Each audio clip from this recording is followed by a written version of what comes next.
ओम शिवोहम शिवोहम शिवोहम।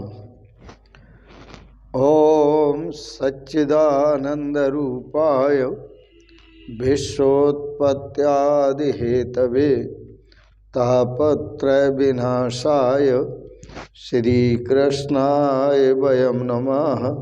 श्रीकृष्णाय वयं नमः। ओम अखंडानंदबोधाय शिष्यसंतापहारिणे सच्चिदानंदरूपाय तस्मै श्री गुरवे नमः। तस्मै श्री गुरवे नमः। तस्मै श्री गुरवे नमः। पूर्व प्रसंग में आप श्रवण कर रहे थे श्रीमद् भागवत में भगवान श्री राम का चरित्र। राम राज्य बैठे त्रैलोका, हर्षित भये गए सब शोका। भगवान श्री राम अयोध्या वापिस आकर जब राज्य आसन पर बैठते हैं तो तीनों लोग हर्षित हो जाते हैं और जितने भी सेवक हैं गए सब शोका, उन सब के शोक नष्ट हो जाते हैं।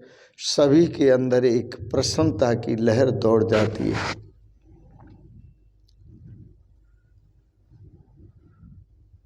भगवान श्री राम के राज्य में सारी प्रजा एकादशी का व्रत करती थी।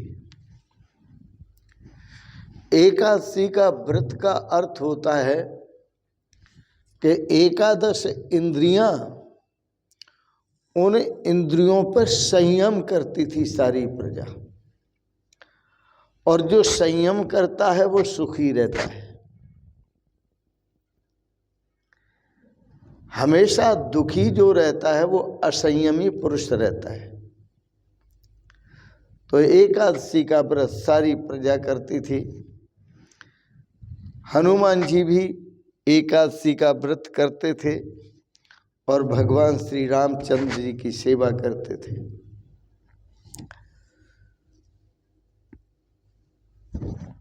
हनुमान जी भगवान श्री राम की सेवा के बिना रह नहीं सकते थे,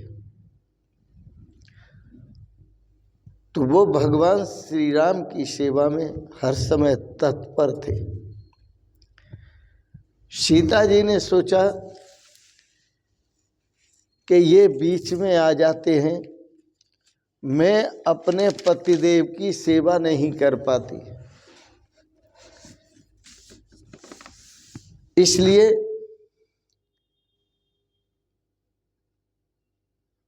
जब सेवा नहीं हो पाती तो मैं प्रभु को कहूँ अपने पति को इनको मना करो। लेकिन याद रखना, सेवा जो की जाती है वो दासोहम भाव से की जाती है। प्रभु की सेवा में पहले दास्य भाव आते हैं, और दास्य भाव जब सिद्ध होता है तो सोहम भाव आता है। सोहम की भावना करते हैं।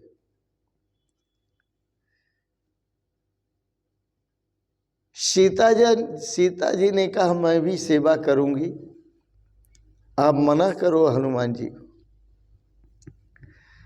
राम जी सोचते हैं कि हनुमान जी के मेरे ऊपर बहुत ढेर के ढेर उपकार है। हनुमान जी नहीं होते तो सीता का पता कौन लगाता? हनुमान जी नहीं होते तो लंका दहन कौन करता? यदि हनुमान जी नहीं होते तो इस प्रकार सेवा कौन करता? मैं उनका ऋणी हूं। सीता जी की बात सुनकर प्रभु को दुख हुआ और कहा आप हनुमान जी को समझते नहीं। वस्तुतः यही है कि लोग हनुमान जी को नहीं समझते। हनुमान का अर्थ होता है हनु, हन, हन धातु मारने के अर्थ में है। जिसने अपने मान को मार लिया,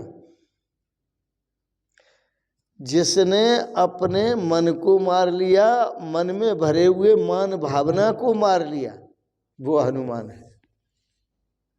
जो किसी से कोई मान नहीं चाहता, ठाकुर जी की रजा में राजी रहना चाहता है। पर यहां देखते हैं कि सीता, भरत, शत्रुघ्न, लक्ष्मण आदि सब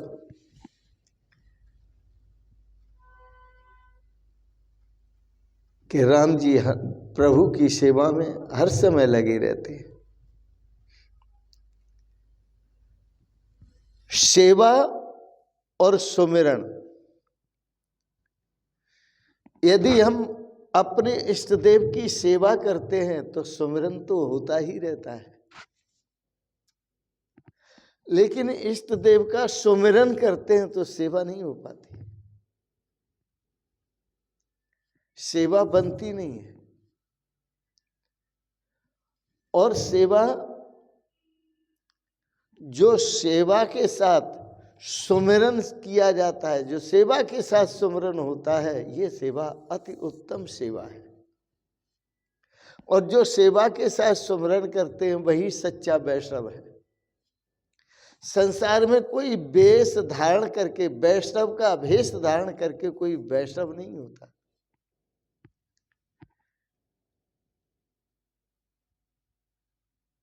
हनुमान जी सीता जी से पूछती हैं, माता जी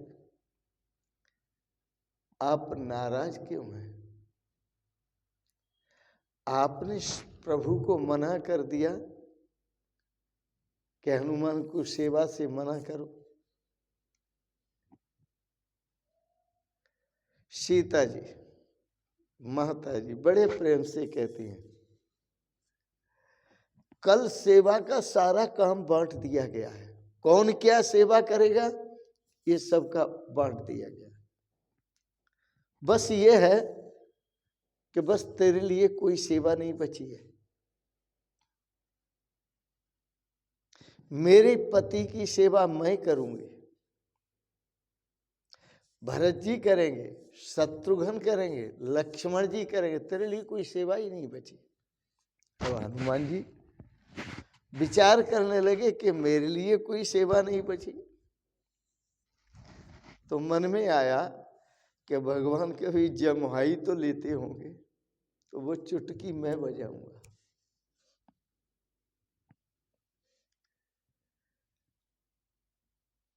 अब चुटकी कौन बजाएगा? हनुमान जी मस्त हो रहे हैं, चुस्की ले रहे हैं कि चुटकी, एक सेवा ये रह गई, ये तो मैं करूंगा। प्रभु जम्हाई लेंगे, मैं चुटकी बजाऊंगा। यदि प्रभु जम्हाई ले और मैं चुटकी नहीं बजाऊं तो प्रभु का आयुष्य खत्म होगा। इसलिए मैंने चुटकी बजाना जरूरी है। अच्छा ठीक है, सीता जी ने कहा अच्छा ये सेवा तू कर। हनुमान जी आज दास्य भाव से भगवान श्री कृष्ण के चरण कमलों को निहारते हैं। अब तक हनुमान जी भगवान के श्री चरण कमलों को ही निहारते रहे, लेकिन आज जम्हाई के समय सेवा करने का मौका मिला तो हनुमान जी भगवान के मुखार बिंद की तरफ निहारते। भगवान का दर्शन तो चरण दर्शन भी होता है और मुखार बिंद का दर्शन भी होता है। और सोचते हैं कि भगवान को पता नहीं कब जम्हाई आ जाए, तो चुटकी तो बजानी ही है। माता जी की आज्ञा तो हो ही गई है, ये सेवा तुम करना। हनुमान जी दास से भाव से सेवा करते हैं।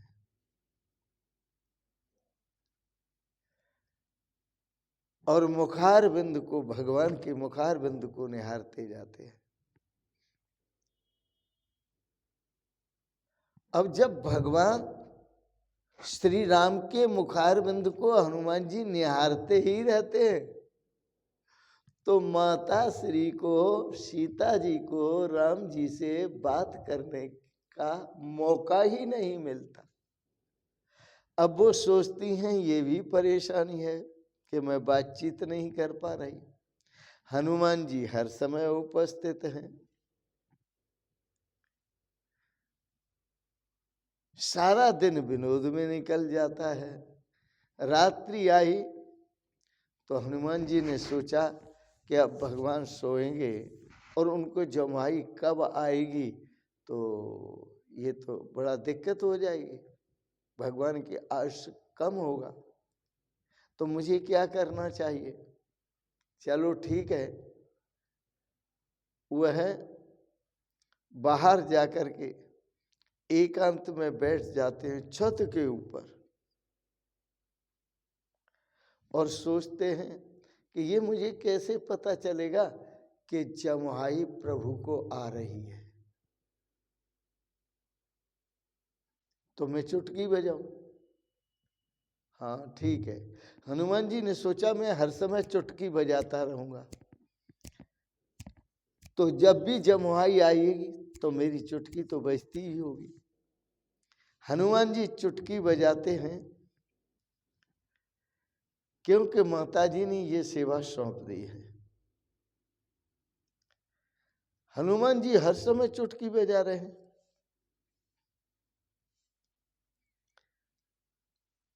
अब राम जी जमुहाई ले रहे हैं, चुटकी के साथ जमुहाई ले रहे हैं। और जब चुटकी के साथ जमुहाई ले रहे हैं तो सीता जी ने सोचा अब पता नहीं प्रभु को क्या हो गया। दौड़ करके गई माता कौशल्या के पास, कहने लगी पता नहीं प्रभु को क्या हो गया, वो बात भी नहीं करते हैं और जमुहाई लिए जा रहे हैं, जमुहाई लिए जा रहे हैं, जमुहाई लिए जा रहे हैं। दोनों मिलकर के भगवान वशिष्ठ से प्रार्थना करते हैं कि पता नहीं प्रभु को क्या हो गया है और जमुहाई लिए जा रहे हैं। भगवान वशिष्ठ ने कहा कि ये तो बड़े रहस्य की बात है, क्योंकि हनुमान जी को अलग कर दिया, भगवान से ही ये बात पूछी जाए तो बोले वो तो हर समय जमुहाई ले रहे हैं, वो बता भी नहीं पाएंगे, गुरुदेव आप बताइए। भगवान वशिष्ठ कहने लगे कि भगवान के भीतर एक ख्याल आ रहा है,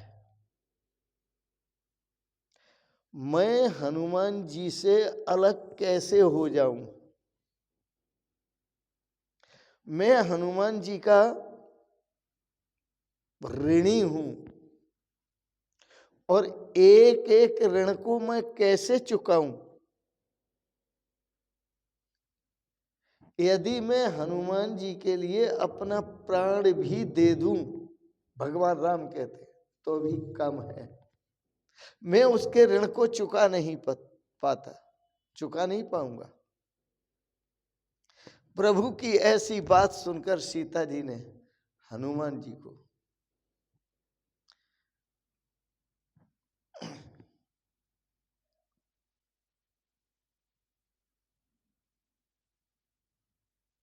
आज्ञा दी और उनकी आज्ञा सुनकर वो कीर्तन कर रहे हैं। कीर्तन भक्ति भगवान को अत्यंत प्रिय है। जो भगवान के नाम का संकीर्तन करते हैं और प्रेम से संकीर्तन करते हैं, वह भगवान को अत्यंत प्रिय है। तो जमुहाई के साथ बार बार जमुहाई ले और बार बार चुटकी बजे, जमुहाई के साथ चुटकी। अब एक बात कि हनुमान जी तो चुटकी तब भी बजा सकते हैं जब भगवान जमुहाई ले, क्योंकि हनुमान भक्त और भगवान दो नहीं होते, भक्त और भगवान एक ही होते हैं।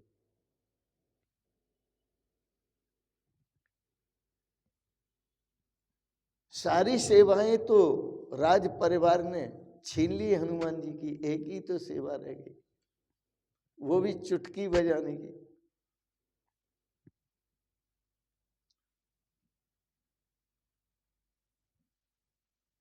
जगत ये राम के अधीन है, ये सारा का सारा जगत, सारी की सारी प्रजा राम जी के अधीन है, याद रखना।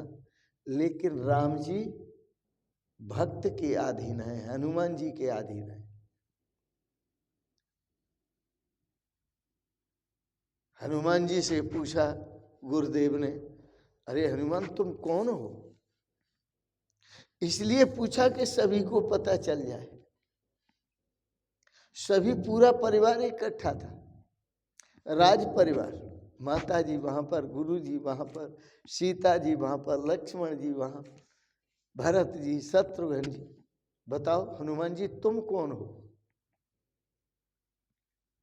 हनुमान जी कहने लगे, गुरुदेव देह दृष्टिया तो दासो, देह दृष्टि से यदि आप पूछते हैं तो मैं आपका दास हूं,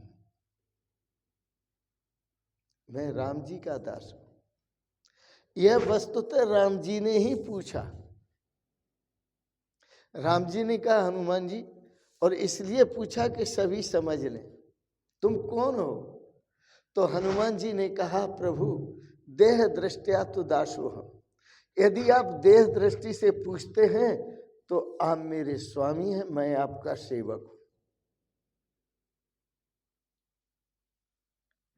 और यदि जीव दृष्टि से पूछते हैं तो जीव दृष्टिया तुद अंशिक है, जीव दृष्टि से आप अंशी है, मैं आपका अंश हूं। बोले ठीक है, दो तरह से तो बता दिया हनुमान जी, तुम कौन हो? एक तो ये बता दिया कि आप स्वामी हैं, मैं सेवक हूं, देह दृष्टिया, और जीव दृष्टि से भी बता दिया आप अंशी है, मैं अंश हूं। लेकिन सच्चाई से बताओ, वस्तु तस्तुतः तुम कौन हो? तो हनुमान जी बोले, वस्तु तस्तुतः तुमेवा अहम। यदि आप सच्चाई से पूछते हैं तो जो आप हैं वही मैं हूं।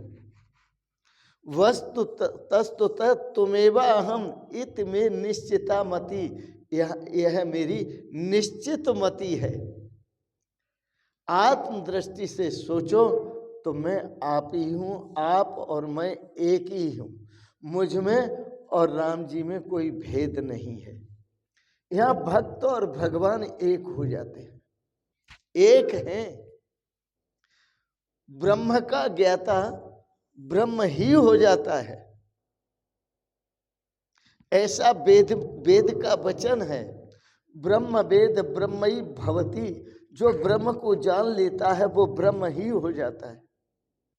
आज हनुमान जी ने बता दिया कि सेवक और स्वामी दो नहीं होते, सेवक और स्वामी एक ही होता है। लेकिन सेवक में हनुमान जैसी आस्था होनी चाहिए, हनुमान जैसा प्रेम होना चाहिए, हनुमान जैसा सेवा भाव होना चाहिए, तो भक्त और भगवान दोनों एक होते हैं। वैसे रामायण की जो कथा है वो करुण रस प्रधान है, कि केवल बालकांड ही रामचरितमानस का ऐसा है जो करुण रस प्रधान नहीं है, बाकी अन्य सभी कांड करुण रस प्रधान है। और ऐसे करुण रस प्रधान है कि वो करुणा भरे आंसुओं से भरे हुए हैं, करुणामय आंसुओं से भरे हुए। महर्षि वाल्मीकि जी ने रामायण की रचना करने के बाद आनंद रामायण की भी रचना की।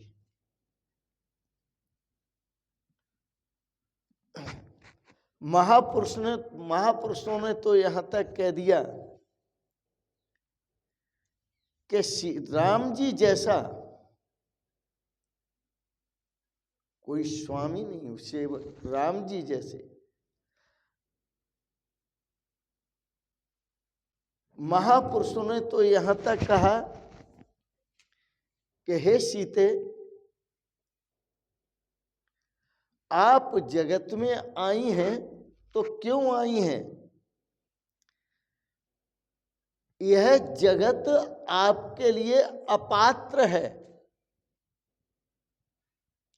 क्योंकि यह जगत आपको समझ नहीं पाएगा। और राम जी के लिए भी अपात्र है, यह जगत राम जी को भी समझ नहीं पाएगा।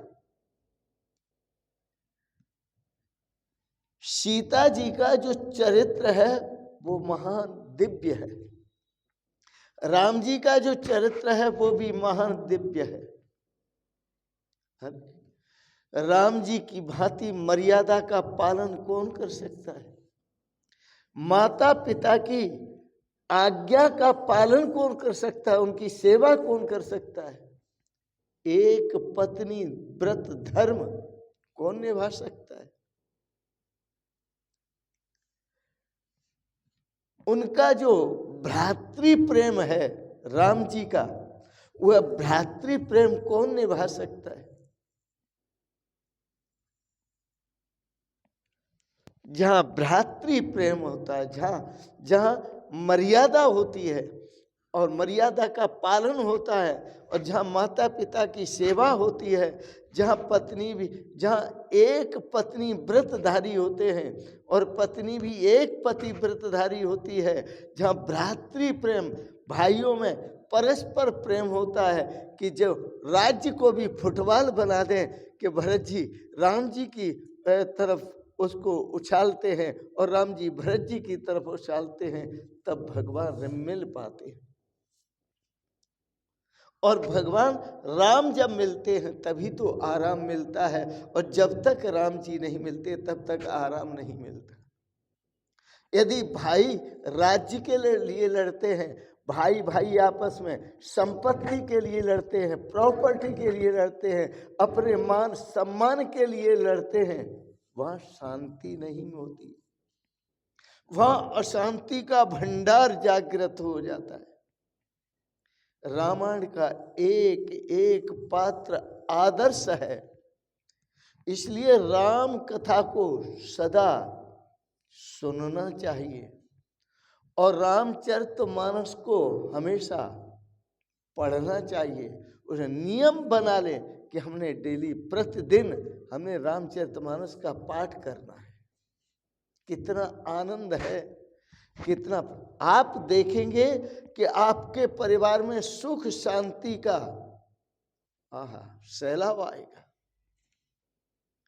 यदि आप रामचरितमानस का पाठ करते हैं तो सुख शांति का सैलाब आएगा आपके जीवन में, क्योंकि यह रामचरितमानस करुण रस प्रधान है।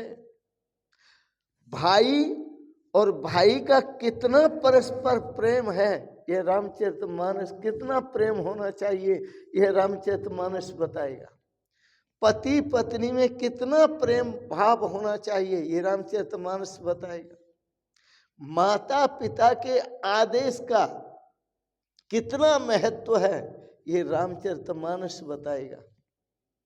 भक्त और भगवान के आदर्श का कितना महत्व है ये रामचरितमानस बताएगा। सेवक और स्वामी का क्या भाव होना चाहिए ये रामचरितमानस बताएगा।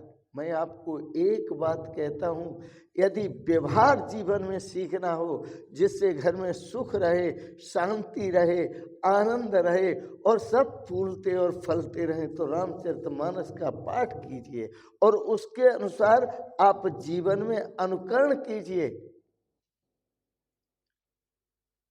लेकिन लगा रहा हूं मैं, लेकिन राम जी को सब मानते हैं, रामचरितमानस को सब मानते हैं, पर राम जी की कोई नहीं मानता, रामचरितमानस की कोई नहीं मानता। यही गलती हो रही है। और फिर इसके बाद पढ़ लेंगे, सुन लेंगे, समझ लेंगे, संतों से, महापुरुषों से सुन लेंगे, समझ लेंगे, और समझने के बाद बस एक त्रुटि रह जाती है कि उसे जीवन में उतारते नहीं, आचरण में नहीं लाते। तो मैं आपको ये बताना चाहता हूँ, भगवान श्री राम जी का चरित्र है, बहुत दिव्य है। भगवान श्री राम की तरह मर्यादा का पालन करें, अपने पूज्य माता पिता की सेवा करें, एक पत्नी व्रत धारण करे, पत्नी भी एक पति व्रत धारण करे। भ्रातृ प्रेम अद्भुत होना चाहिए परस्पर।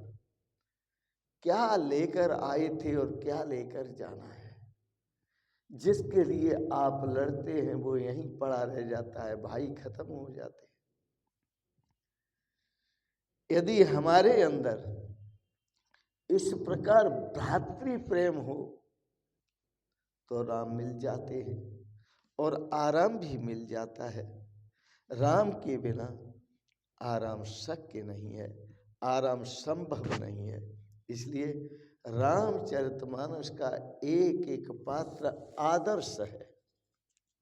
श्री राम जैसा कोई पुत्र नहीं हुआ, भगवान वशिष्ठ जैसा कोई गुरु नहीं हुआ, दशरथ जैसा कोई पिता नहीं हुआ, कौशल्या जैसी कोई माता नहीं हुई, श्री राम जैसा कोई पति नहीं हुआ, सीता जैसी कोई पत्नी नहीं हुई, भरत जैसा कोई भाई नहीं हुआ और रावण जैसा कोई शत्रु नहीं हुआ।